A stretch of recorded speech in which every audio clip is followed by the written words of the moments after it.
नमस्कार। आईएएस की परीक्षा में एनसीईआरटी से सीधे सीधे प्रश्न आते हैं, यानी आईएएस की परीक्षा में एनसीईआरटी से डायरेक्ट प्रश्न आ रहे हैं। तो उसी श्रृंखला को मैं आगे बढ़ा रहा हूं। तो ये आप प्रश्न पत्र देखिए कौन सा है। ये है आईएएस का 2019 का प्रश्न पत्र है। तो देख सकते हैं आप, सिविल सर्विसेज प्रीलिम एग्जाम 2019। तो 2019 का है, पीटी का पहला प्रश्न पत्र, पीटी 1। तो आप देख सकते हैं इसमें सामान्य अध्ययन विषय है और प्रश्न पत्र 1 है और सेट का नाम है ए।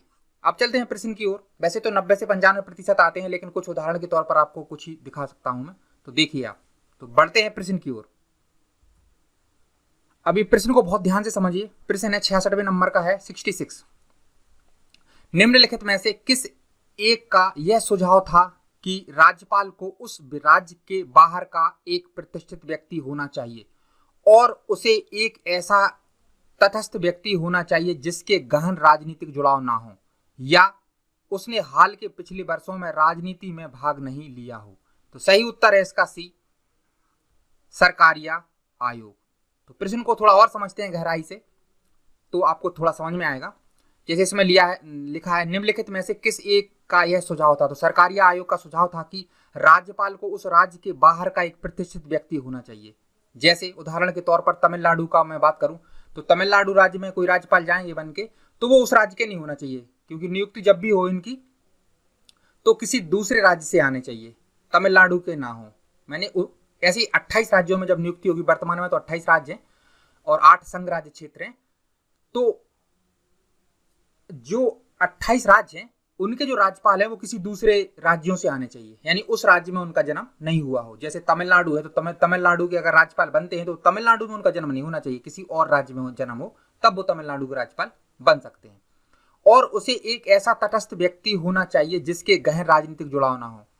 तो गहन राजनीतिक जुड़ाव का मतलब ये है कि उनका किसी राजनीतिक पार्टी से लेना देना ना हो, योग हो लेकिन राजनीतिक पार्टी से उनका जुड़ाव नहीं हो, ताकि तटस्थ होकर वो काम कर सके, निष्पक्ष होकर काम कर सके हो, या उसने हाल के पिछले वर्षों में राजनीति में भाग नहीं लिया हो। कहने का मतलब है कि राजनीति से उनका लेना देना कोई नहीं होना चाहिए, सीधे सीधे एक योग्य व्यक्ति हो और राजनीति से तटस्थ व्यक्ति हो, ठीक है, ताकि निष्पक्ष काम कर सकें। ये कहने का मतलब था सरकारी आयोग का। अब लेके चलता हूं मैं एनसीईआरटी में, ताकि आपको यकीन हो कि एनसीईआरटी में वो कहां से आया है। चलिए देखिए यहां पर, ये एनसीईआरटी है, फिर बताऊंगा कौन सी कक्षा की क्या है, ठीक है। राज्यपाल की भूमिका तथा राष्ट्रपति शासन। अब देखिए यहां पे आप देख सकते हैं,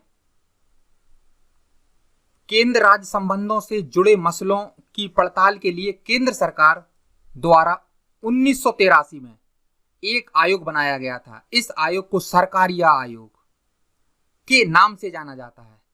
इस आयोग ने, ये थोड़ा गलत छप गया इसमें, 1988 है, 1988 में अपनी रिपोर्ट में यह सिफारिश की थी कि राज्यपालों की नियुक्ति अनिवार्य तथा निष्पक्ष होकर की जानी चाहिए। तो देखिए सीधा सीधा एनसीईआरटी से ये प्रश्न उठ के आ गया है। जब आप विस्तार में पढ़ेंगे केंद्र राज्य संबंध, तो और आपको गहराई से समझ में आएगा कि किस प्रकार से, मतलब कहने का मतलब देश जब से आजाद हुआ है तो 75 साल से ऊपर हो गए हैं, तो राज्यपाल के जो नियुक्ति है उस पर सवाल उठते रहते हैं कई बार कि निष्पक्ष होनी चाहिए, किसी राजनीतिक पार्टी का नहीं होना चाहिए, ठीक से काम मतलब हो सके और किसी विचारधारा से जुड़ा ना हो।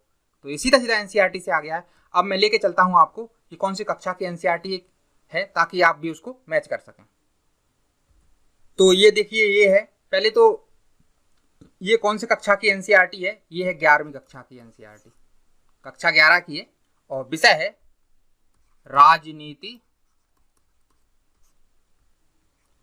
विज्ञान।